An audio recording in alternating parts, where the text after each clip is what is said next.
Thank you very much for the introduction. So actually, I'm not a password guy. So technically, I'm rather a cryptographer. But I'm going to give a talk which is not too technical. So don't be afraid. I'm going to keep it, hopefully, high level enough and not too boring. Okay, so I'm going to talk about a paper that me, Tilman Frosch, Martin Goll, and Thorsten Holz worked on. And, well, it's called Location Privacy in the Absence of Anonymous Payment. But it's essentially, I would rather say that it's a story of a struggle. Of a struggle of finding an authentication mechanism between different parties and conflicting motives. On the one hand, vendors, users, and also law and regulation authorities. Okay, let's start. So in general, we will be considering a setting with basically 4 entities: customers, vendors, terminals like these, where you can kind of pay for your ride, for your bike to ride through the city, for example, and a clearinghouse that manages all these billing processes and charges the customer and transfers the money to the vendor. Okay, so actually the problem is that general, but for concreteness and for the joy to share with you the joy of our work, I'm going to concentrate on a very specific case, the case of electric vehicle networks, okay, which is a big thing. So basically we have the same 4 parties: customers, then we have these charging stations, then there's a vendor. The vendor in this setting is the electric utilities company, and we have the clearinghouse. And well, the system intuitively works as follows: a customer has an electric vehicle, and they try to charge their vehicle at some charging station. The charging station is connected to the power grid, which is in turn connected to the electric utilities company, which produce electrical energy. And there's also a data flow from the terminals, the charging stations, to the clearinghouse. The clearinghouse jobs is to register who charges which amount of energy in the network of which utilities company, right? So its job is to administer the billing processes over here and to distribute the money received according to the power consumption in for the electric utilities companies. Okay. So this is a vision of our future mobility systems, of our future traffic systems, right? And well, actually, it doesn't seem like, but this is a really huge game changer in several respects. So the first real game changer is that at this point, we do not have oil companies anymore, okay?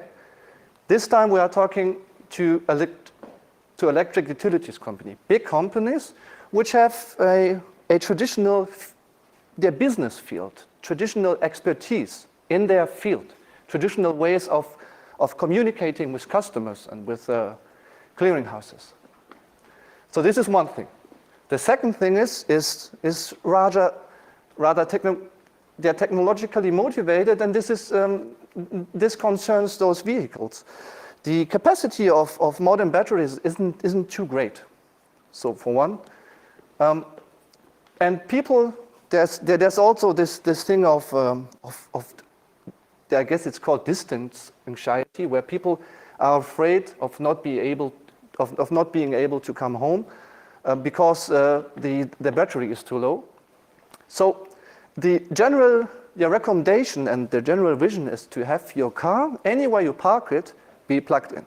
So first of all, this is good for you because there's always enough energy in your car to come home. And secondly, it also benefits the entire system because it provides some buffer for energy, right? So people and electric and the producers of electric energy, they might use the buffer in your car, the capacity of your battery, to store some electricity in there. And this again, giving people access, those company access to your battery, might benefit you financially. Okay, this is also quite reasonable. Okay, so let's see. So, and well,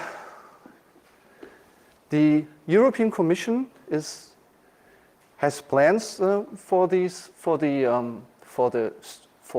increasing the structure of these networks, and plans say that until the year 2020 there should be 800,000 charging stations across Europe.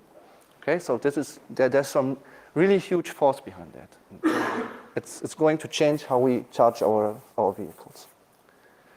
So another point I would like to stress is that, well, because you are kind of supposed to charge your vehicle every time the car stops and you go out shopping or into a house or something, you need a very dense infrastructure.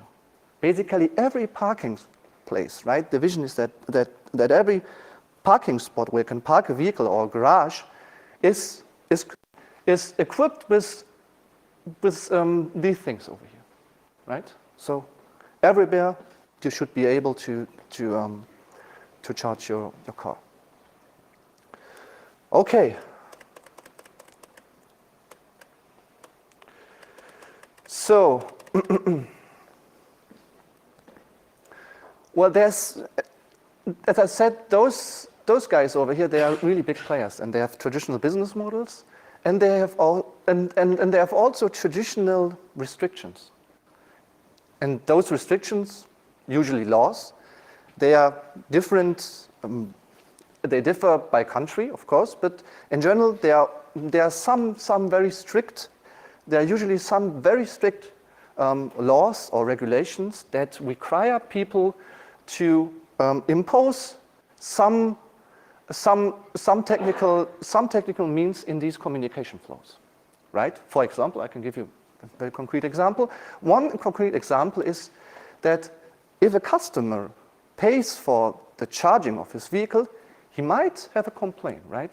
He might be like, no way, this is much too expensive. The meter inside the charging station is surely broken. And because of these reasons, law tries to make the process more transparent and support the user. Law prescribes that in every billing process for charging, there should be information on the meter within this charging station. Okay? Always. And this is a unique identifier. Okay.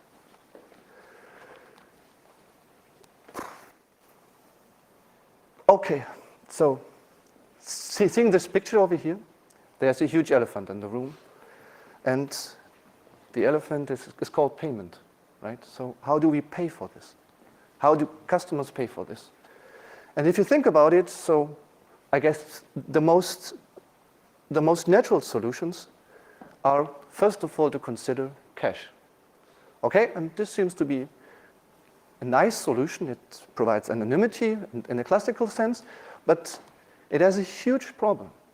And the huge problem is that in contrast to the infrastructure of gas stations, which are kind of polycentric, where you have one or like two, perhaps like a dozen of gas stations in a suburb, which is a small number, where you can collect money and transfer the money back and forth to some other locations.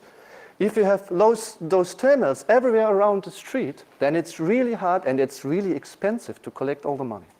Really, really expensive. So this doesn't work, right? And it's also a waste of time. It's also a waste of of resources, in a sense, if you can do it electronically. The second thing is, which comes to mind, is the electronic counterpart to that, anonymous electronic cache. And this is actually really good. So this is, in an ideal world, we would have that, right? And I would be the first to raise my hand and support this idea, right? But there are some other opinions, right? Especially those vendors, right? So they have some counter arguments against that. And those arguments are, first of all, there's less experience.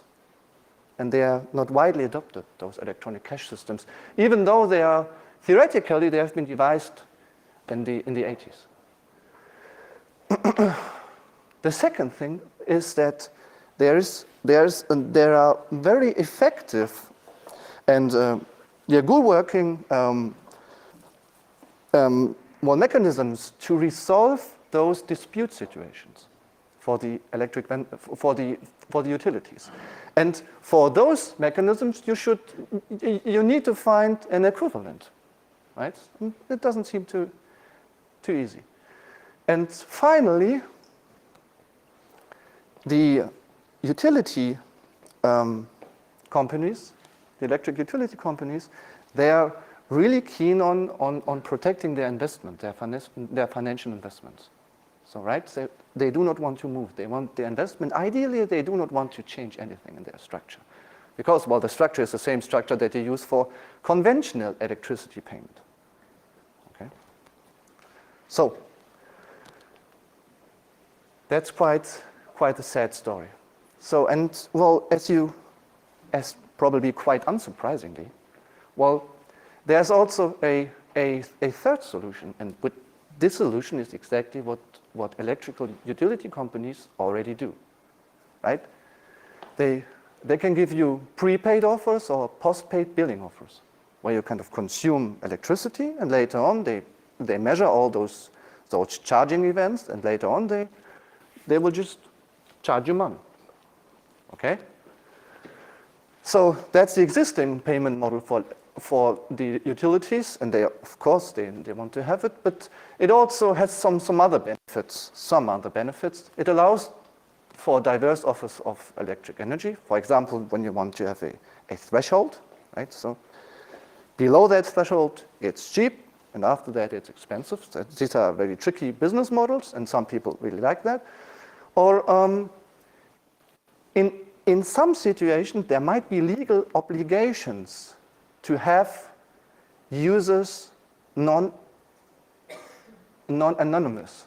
So, and in these cases, you can't use those two, right? For some reason, there might be these legal obligations. Okay.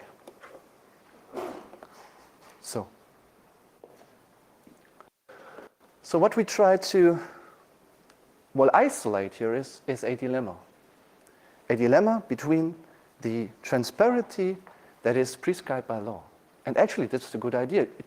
Transparency means that in case of a dispute, the user has some handle, some reference, saying that over here, I've been a victim of some fraud. The company, the utility company, it charged too much money, right?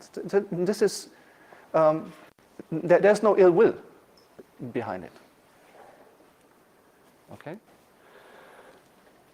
And on the other hand, with something which is also very important, and well, but before we continue, I would like to set you in the right mood of mind. Okay, perhaps we all, like, with an overwhelming vote, we would all vote for electronic cash here, right? So just consider the situation is unchangeable here, right? Take that as a starting point, right? Try to start thinking from this point in time. Consider we're in a situation where we can't change it, okay? Where those big utility vendors, they won't accept eCash, okay? And they want to do their traditional billing process. And for the billing process, they need to identify users, okay? This is a given. For us now, this is a given, okay? That's the situation. But for us, right, so as researchers, as people who are interested to find good solutions, to find a compromise even, right? So there's perhaps even something we can do, because there's another problem, okay? And the problem we are talking about here is called location privacy, okay? And there's some law guys that defines location privacy in the following sense. It's the ability of an individual to move in a public space, the expectation that under normal circumstances, their location will not be systematically and secretly recorded for later use. This is what we would like to implement, right? But we already know, so in every billing process, there will be an identifier to the user because they do traditional billing. Okay, so now, in a sense, the problem is that law prescribes that in every billing process, there needs to be the reference to the internal meter of the charging station, which is unique, and a unique reference to some locations. Those charging stations are supposed to not move around, okay? So what makes things worse is that in dense networks, in what we like to have, right, later on, the situation gets even worse. Because in dense networks, you have a lot of charging stations, and you can even have even more accurate profiles. Sorry? Whoop.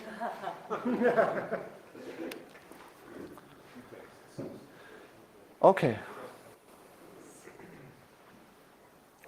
And also, just keep in mind this dispute thing, right?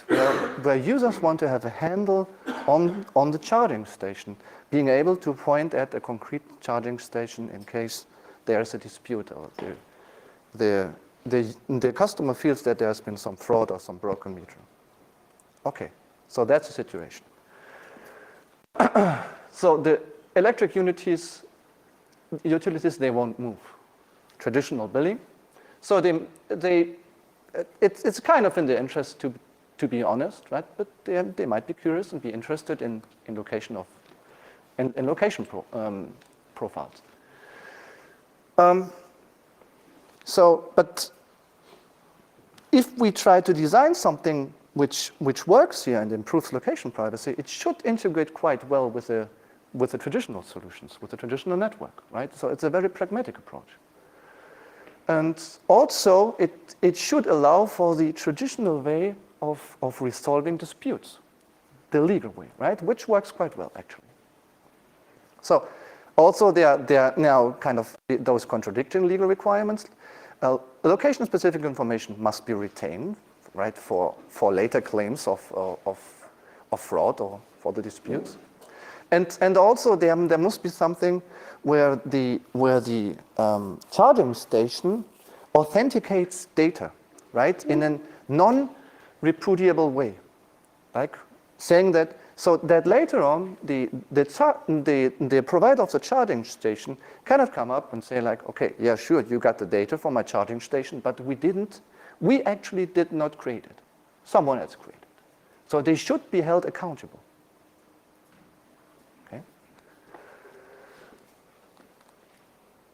Okay, these are the requirements. Okay, this is a situation we start from, and the challenge is kind of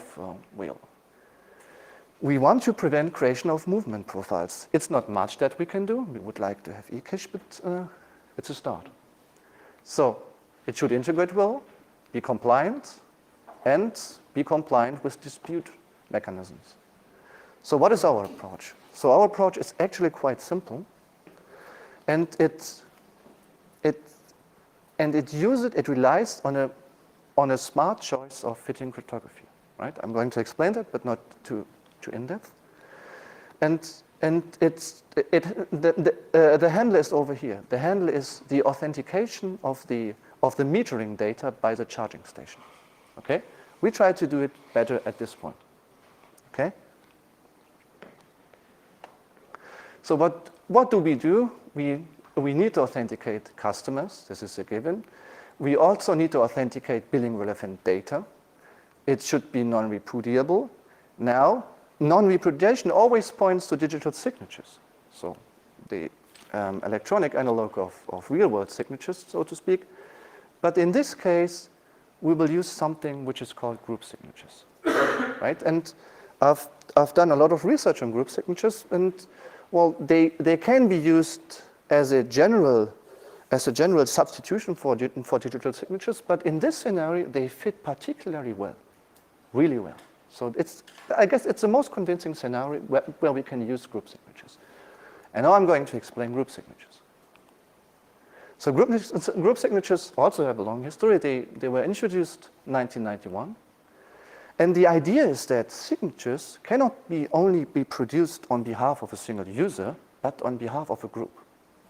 Okay, a well-defined group, a group where I can join and leave the group structure. Okay, so now the verifier should be able to check that the data is authenticated, right? So that it hasn't been modified on the way. And it should also be able to check that the signature was issued by a group member. But it shouldn't be able to identify which group member exactly. That's the catch. That's the clue, right? And this should hold in a very strong sense, okay? And this is not comparable to pseudonyms. Well, if you use a pseudonym, right, and you use it again, you can also make some profiles. And there's only this one last step where you map an identity to the pseudonym. In this sense, we are talking about something which is stronger. It means that once you have a signature and another signature, you cannot tell if those are created by the same signer. Okay? So there's basically no pseudonym. You could, in a sense, you could assume that for every signature there's a new pseudonym, right? But this is very hand-wavy. Right? So there is no pseudonyms, and there's a strong form of anonymity called unlinkability. You cannot link two signatures of the same user. You cannot find which of the signatures belong to the same user. Okay? Okay, now I'm going to give you some information on the mechanics behind that. I'm not going into details, but I'm trying to give you a step-by-step understanding of how it works, and I'm going to start with a comparison with usual digital signatures. Okay, we start off there. So just a warning, the picture will be really overloaded and really ugly, but as we step through, okay, it should be understandable, I guess. So in digital signatures, we have a certification authority, our root of trust. We have a user and a verifier. And there are several algorithms involved that different parties invoke, okay? So the first one is a key generation algorithm. The key generation algorithm for the certification authority generates the secret key and the public key, okay? The next algorithm is an algorithm where a user constructs a public key and a secret key, okay? And now the user can use its public key and its knowledge of the users of its secret key, not sending its secret key over, but it can use its knowledge and do some computations and obtain a certificate. This certificate says that basically the public key of user UI is okay, right? I've checked the public key. So this is the intuition. I've checked the public key and it's okay. It really belongs to user UI. Now, the next step is that we can do with the digital signature is we can take the secret key and some message in, okay? And we can sign it and create a signature, okay? And this signature is a very close analogy of real-world signatures, right? It says that it is usually interpreted in this way: we, the signer, confirm that we believe that we hold true to the statements in this message, okay? And then people that might receive a message and some signatures, they need a way to check if this signature is okay. And for that, they use the signature, they use the message and the certificate, and also the public key of the CA, and they first check if the certificate is okay, and then they check if the signature is okay. And then if all is positive, they accept, and otherwise they reject. Okay, this is traditional digital signatures. Now I'm going to, as a, in contrast to that, I'm going to describe to you group signatures, how they work. Okay? The setup is simple, but it gets more complicated, admittedly. So there's a group manager. This guy is not called certification authority anymore. It's a group manager. So there are group users, and there's a verifier. Okay. The group manager creates several keys. This key over here is a secret key to issue something. It's the issuer key, right? It issues. And over here, there's a separate key. And those keys, they do not need to be related. And this key over here is the opener key. Okay? So, and for each of those keys, there's also, once again, a corresponding public key. And this public key, those two public keys, they are made public and accessible to everyone. Okay? And in our mind, and actually you can also implement it in that way, we can think of the group manager to be divided into two entities, an issuer and an opener. Someone that issues certificates and someone that does opening. Okay? So again, the user just produces a public key and a user secret key, and then again there is some process. Before that it was called the issue cert, but it's very much the same process where the user inputs its public key, uses knowledge of its secret key, and obtains some form of certificate. Right? It looks more complicated than a traditional one, but it's a certificate. Now, and again, it can now use the secret key and also this certificate over here. Now we also need the certificate to sign a message and get a signature. Okay? And now again, the signature is a signature saying that. Now there's a huge difference in the interpretation. This signature, and I'm going to wait until we see the verification process. So now to verify this signature, we do not need the public key of the user. Okay? That would be bad for our unlinkability guarantees, because then it would point to some guy. Right? To verify this thing, the signature, we just need the group public key. Okay?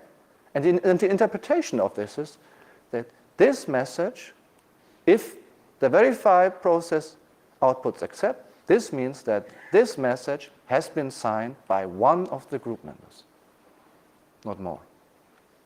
Okay? Okay, and now here's the tricky part. So, I just told you that this only reveals that it has been signed by one of the group guys over here, right? But in our setting, where we also consider disputes, it would be useful, in case of dispute, to revoke that anonymity, right? To find the identity in some specific scenario where some trustworthy parties are involved, okay? And they can point to the signature and have some good cause, right? Some good legal case saying that, please open it, there has been some problems. Because I, the user, wanted to be open to show to you the meter that was involved in the fraud. Okay?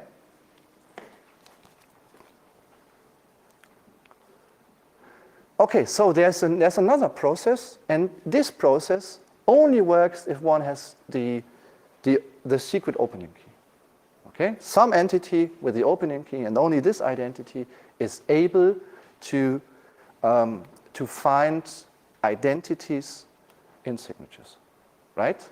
And this should be an exemption, right? It shouldn't be the rule, right? That's the whole idea. The idea is that if everything works well, then you are guaranteed anonymity. But in case there's something wrong, and now in this context, it's in the interest of the user to have that, right? to make part of this profile public. Okay, the charging station, it won't care, right? So, but it's a decision of the user to make that profile and prove that in this very specific charging event, there has been some fraud, and in that signature, in those information sent over to the clearinghouse, there was this particular meter. Okay? Now, and there's also another algorithm which is not too important, but it basically proves if it basically checks if the proof of the opener pointing to some identity is actually okay. Okay, so right. Okay, so what is the intuition on a slightly more cryptographic, and this is the most cryptographic we can get, I guess, is to imagine that you can think of a group signature containing of a ciphertext.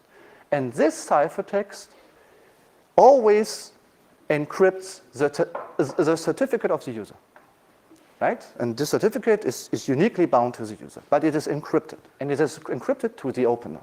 And now we know the opener has a secret key, and it can get the certificate. Okay, but we have to make sure one thing, right, that in this ciphertext there actually is a valid certificate, right, and not some nonsense. Otherwise we couldn't trace the charging station that generated this particular metering information. Okay, so there needs to be some proof. The first proof is that actually there is some valid certificate in that ciphertext.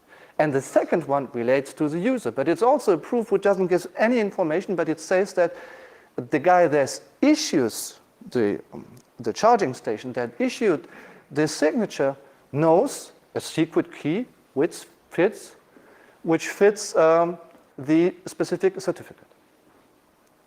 Okay? And this is basically a group signature. Right? Those proofs over here, they guarantee that no other information is revealed except for the information that those statements are true.